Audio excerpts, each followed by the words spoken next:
Dear beloved Creator, we are an assembly, assembled in trust and in love with one another for the gifts each brings. We are part and particle of you, and we gather, enjoying these moments of acknowledgement. It is by our request that we move in your grace and protection. It is by our great gratitude that we collaborate our shared vision and actions, taking one faithful step at a time. We have a goal and a mission. I say we are there, and we're here to claim our status in service to you. So, as a servant and child, not innocent, but receptive of all the love and nurture you give as we move on our courageous journey. And so it is. Amen. Thank you, Charlie. My pleasure. Yes. Hello, my name's Ron Vroman. I'm the old white man talking head for the Oregon Statewide Jural Assembly. I have something I'd like to read. It's not very long, and discuss a little bit along the way.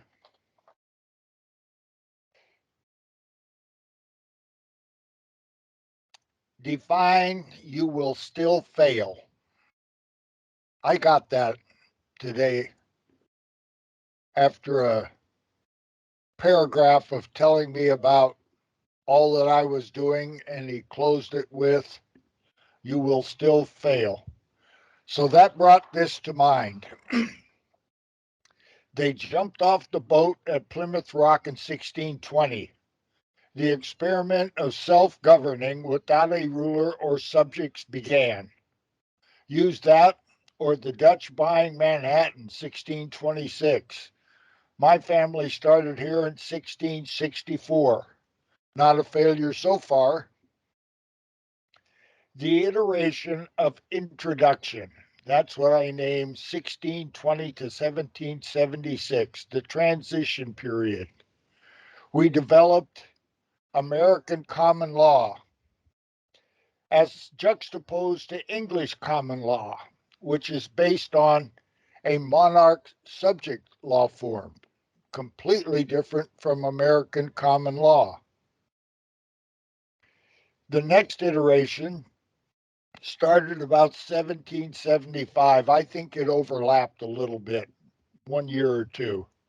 And then it went on to 1789, when Washington was inaugurated under the United States of America's Constitution by, of, or for the Confederation and Perpetual Union.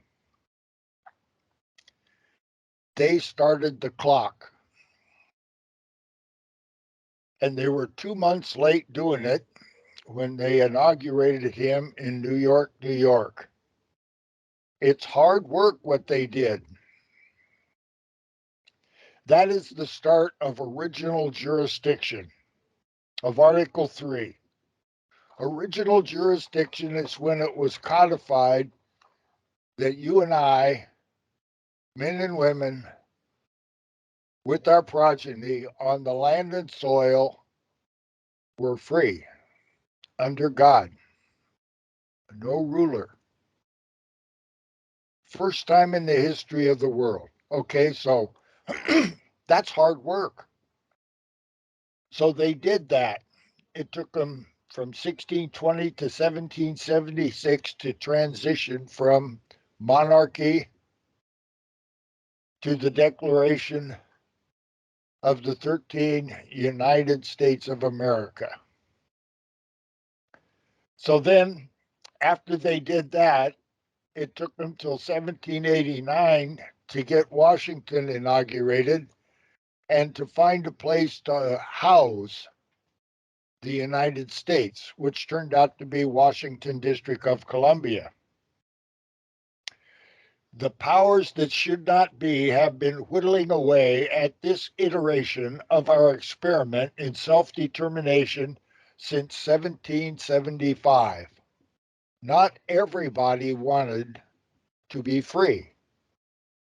Thousands and thousands, probably a majority of the population, did not want to revolt from the king.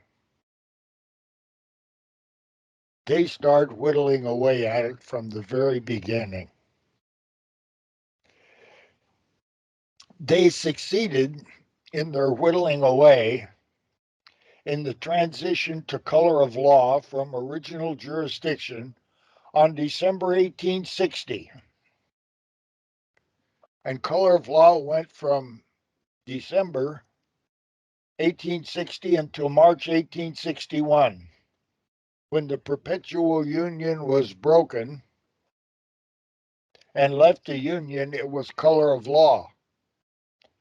And original jurisdiction of sovereign men and women with their progeny on the land and soil was suspended by Executive Order 100 Lieber Code, and it is still in effect with the U.S. Army's martial law plan in 2018.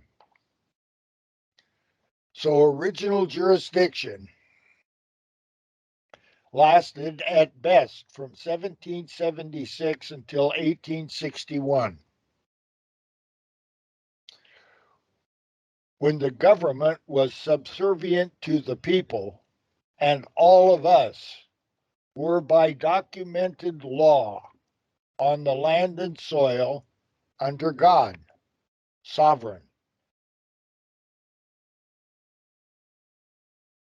Therefore, the multiplicity or possibly duplicity of the industrial military complex of the Federation of the Lincoln/Grant era,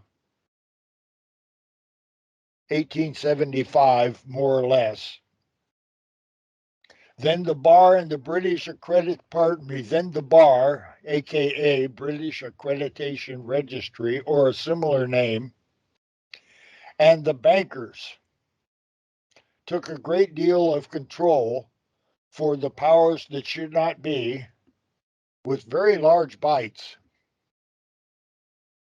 They did the Fed in 1913, and they did the bar in 1946.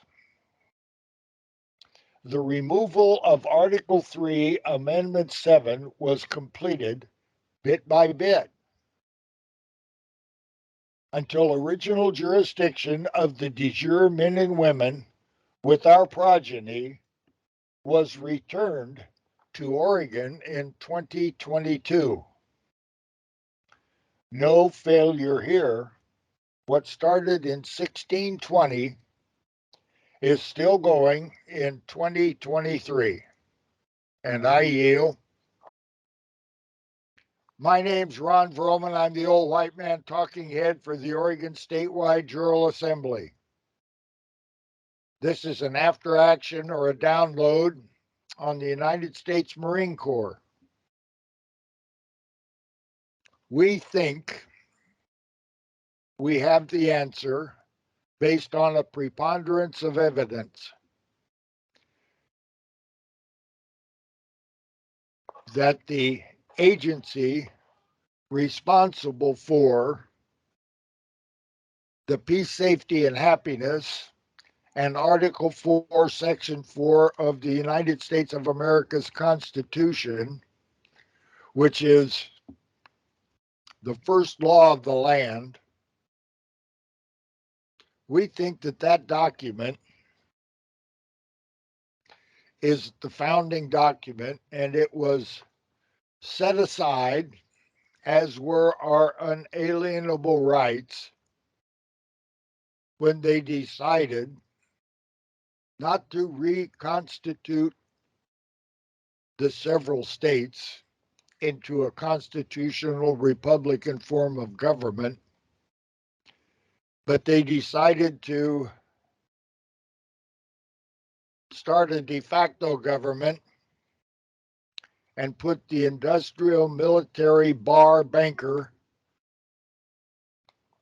into the driver's seat instead of the people. And they did a really good job. I'm pretty smart, and they had me fooled until 2014. I was 75 years old. when I found out about this stuff. Whoa, what a surprise. So, in our efforts to bring Oregon to a constitutional Republican form of government, we removed the de facto executive, legislative, and judicial from Oregon lawfully and established a de jure provisional government on Oregon last November. We're having a really difficult time finding the proper way to enforce de jure over de facto. And in doing so, we've determined that to move, for an example, a sheriff from the de jure to the from the de facto to the de jure, they must take a lawful oath that includes both the lawful constitutions and God. The only lawful oaths that we've been able to find are the ones used by the military, specifically the Marine Corps.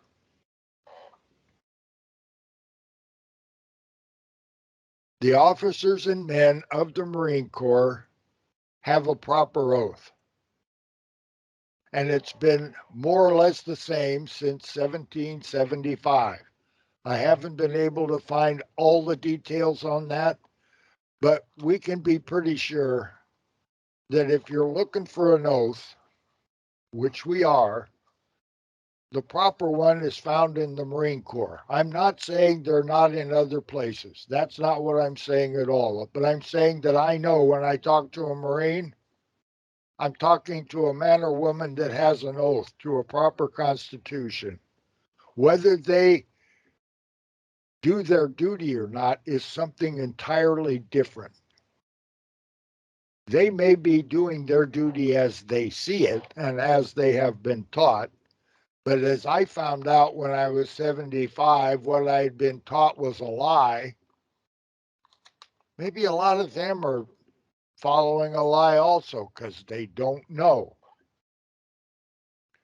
So I started down the trail of the Marine Corps in 2017 when we were starting this thing because I thought it was the provost marshal that was in charge. And then from the provost marshal, I went to Law Enforcement Investigation and Correction Branch. At the time, it was run by a Colonel Bernard Hess. He's since retired. And the best I can figure out is the former Commandant of the Marine Corps, not Smith, but the one before Smith. And my old brain won't recall it. Damn. Anyhow, that commandant has started a process of removing Marines from the provost marshal. And they've done away with the Law Enforcement Investigation and Correction Branch, which used to be 4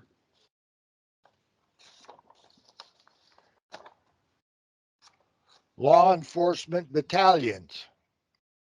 The only law enforcement battalion left in the Marine Corps is 4th Law, and that's in New Mexico. Their phone number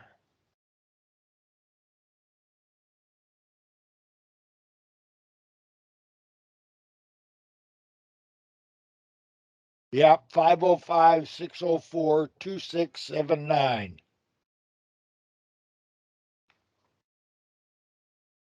Then the Provost Marshal, 4th Law,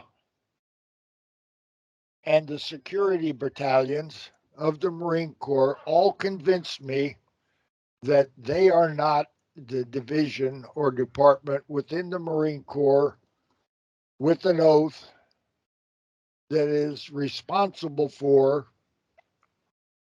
providing us with peace, safety, and happiness, and Article 4, Section 4 of the United States of America's Constitution, which is a constitutional Republican form of government, original jurisdiction.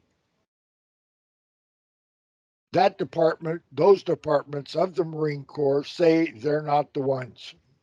Okay, I buy it. Then I tried JAG, Judge Advocate General,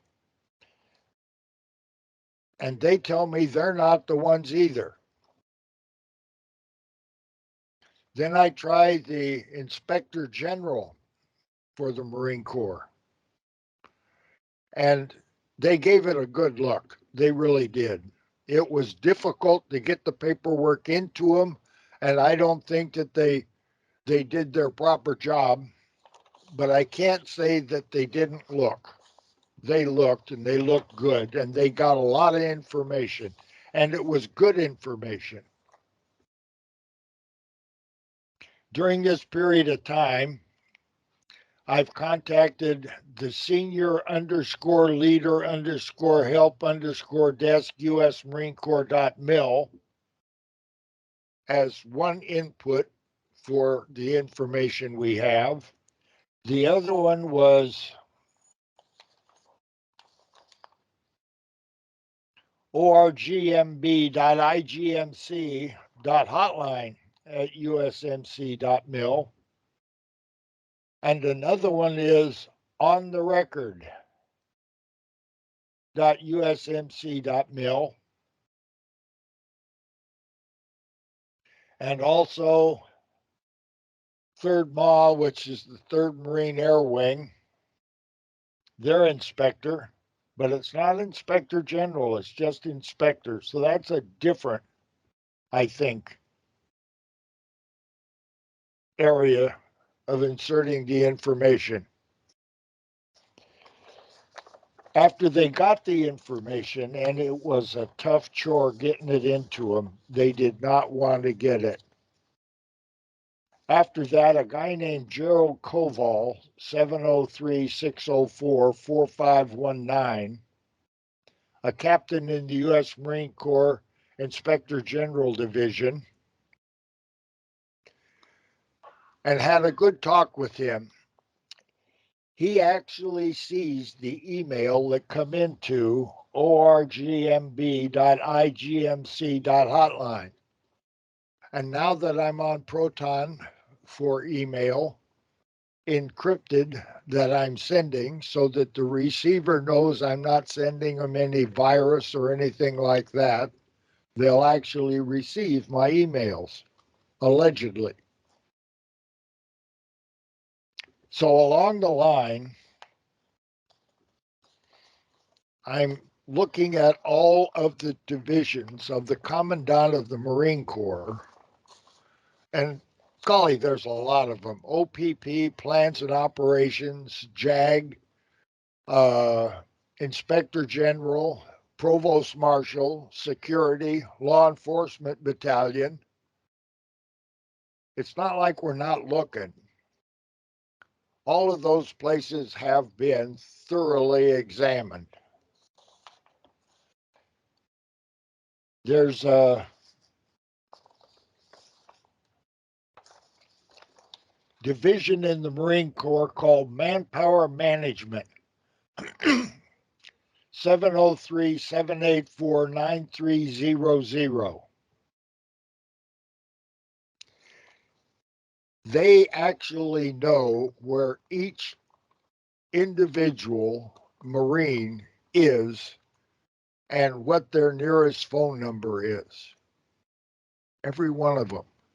And they can even do retired. So I talked to a guy there. Actually, I've probably talked to 25 people there. One female Marine told me, Ron, we're all sitting in a large room with cubicles. We all know what everybody's doing, and you've talked to almost all of us here. We can't give you any more help. We don't know. So, Gerald Koval said, it's not the IG's problem. We do not have jurisdiction.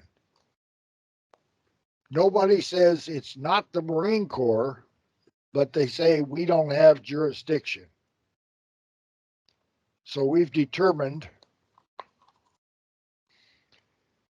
that the Commandant of the Marine Corps actually has jurisdiction to original jurisdiction of the original Constitution in the de jure law form if you can find the right person, first person singular of people, if you can find the right one, they will have to assume their responsibility and fulfill their obligation to their oath. That's what I think. If there's actually a white hat division, group, or order functioning within the Marine Corps, we know that guys like Miley and others are, if not evil, they are just really doing wicked stuff. And he's a 4-star general. So finding a 2 and 3-star general in charge of a division or a group or a branch that is actually wearing a white hat and will do his job and fulfill his responsibility might be a little tough.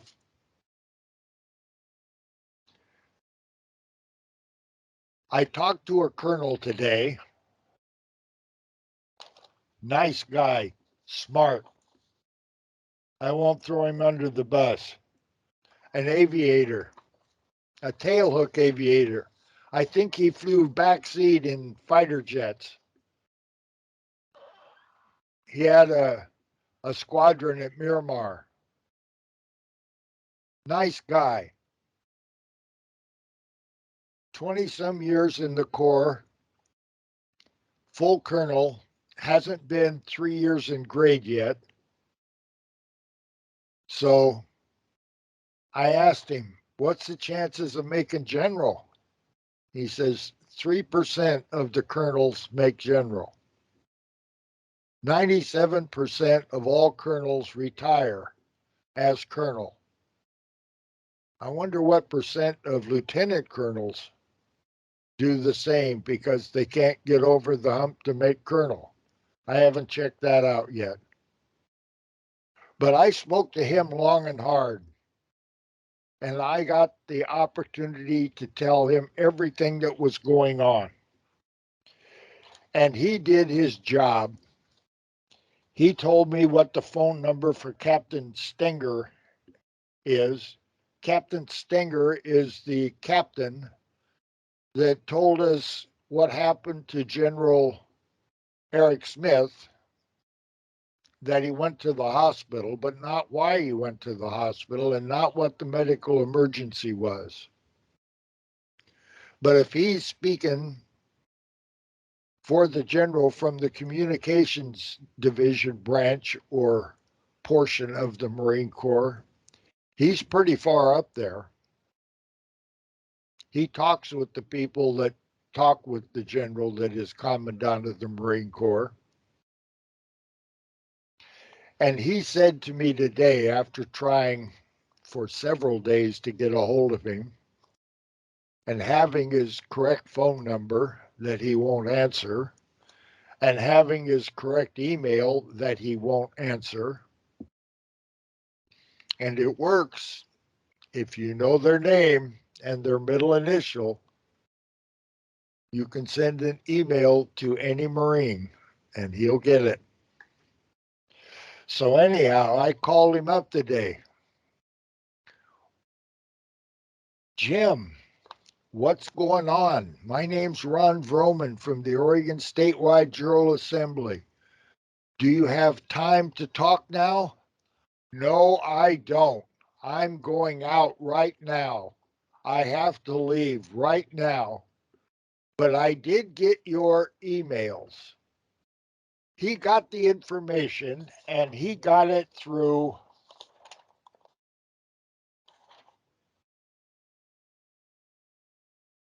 on the record. And he got it through his own email. And he doesn't want to talk to me. So I'm going to share that information with several people on the action committee and see if he'll talk to any of them. But we're still on the right track. We have not gotten a no from the Marine Corps. We get no's from persons and people in different departments or division of the Marine Corps. And I think it's going to be a department or division of the Marine Corps that was in existence in December of 1860. I don't think they had a JAG then. I know they didn't have an aviation department. I think they had rifle companies. I think that's about where it is. So plans and operations seems like a good option to me. But I'm going to keep looking for all the 2- and 3-star generals that report to the 4-star general, Eric M. Smith, Commandant of the Marine Corps, because they have a responsibility for our peace, safety, and happiness. And I'm going to hold their feet to the fire. And I yield. They do not want to let go of this. They do not intend on losing here. And we do not intend giving it back to them. And then the bullets started flying. Then he jumps out of the car. And he's got both his hands up. And he got out of the car, and he had his hands in the air. He's like, just shoot me then. This is what you want, just shoot me. And they did. They shot him dead. With his hands in the air, and I saw it. I swear to God. He was just walking with his hands in the air. And they shot him. And they shot him dead, and then after he was down on the ground, they shot him 3 more times.